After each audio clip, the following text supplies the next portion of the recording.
we're back, and we're heading out again. Eliza, where are we going? To the park. Gage decided to stay home with Grandma and do his thing with her, so Eliza and I are going to go spend a little bit of time at the park and wear her out a little bit. She has friends coming over tomorrow, so we want her to have a good nap and just make sure she's feeling ready for her friends. So we're going to wear her out a little bit, get home, do a nap, have a quiet afternoon, a good quiet evening, and then be ready for a full day tomorrow. So we will be back in a little bit.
Heading home. We're heading to the grocery store. No, I don't have the grocery list. I'll go grocery shopping when you're napping.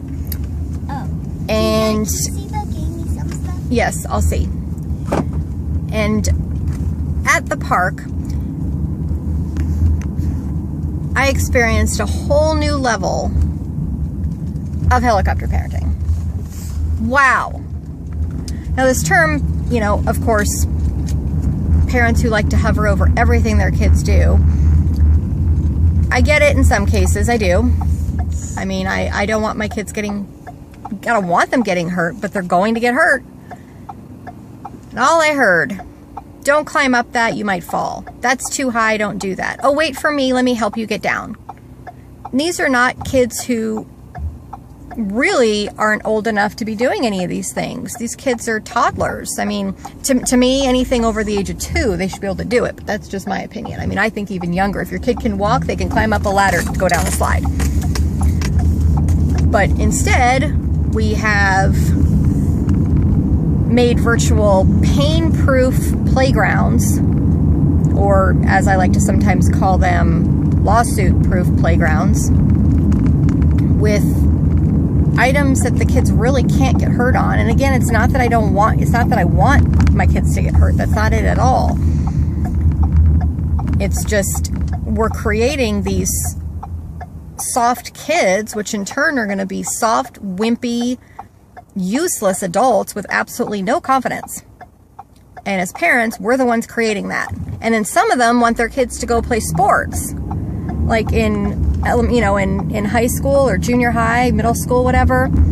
So they want them to put on a football uniform and get hit by a lineman, weighs, 150 pounds, and that's okay, but you can't let them risk falling 3 feet. I don't understand it. I don't. Now, if your child does not enjoy climbing or swinging or hanging or anything like that, that's different. You don't push your child to do something they don't want to do.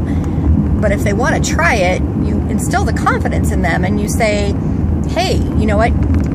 Give it your best shot. I'm here if you need me, but go ahead and give it a shot. I mean, what is the worst that's going to happen? Okay, fine. The worst that's going to happen would be death.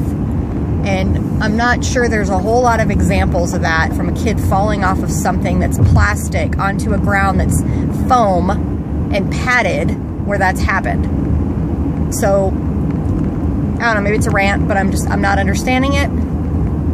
Eliza has been climbing things since literally before she could walk. We'd set her on something and she would hang from it.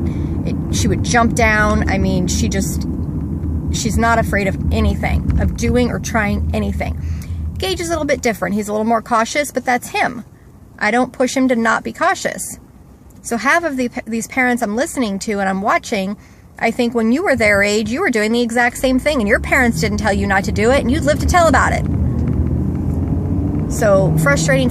And then, of course, you go look at the playground equipment, and there's this dumb plastic thing that the kids can sit on. You push them around. I've seen grown men that can barely push that thing around because it is not designed to go fast. What happened to the metal one that we all sat on, and you go almost flying off because you could spin it so fast? And when you were just a kid, you could spin your friends on it, and they would almost go flying off because it just spun, loosely spun. That was fun, right? No, we wouldn't want our kids to get dizzy. We wouldn't want them to feel a head rush from spinning too fast because we just don't want our kids to be tough and resilient. So not only are they physically weak because we're not allowing them to explore and, you know, do these types of things, but they're emotionally weak because we're not giving them the confidence they already have.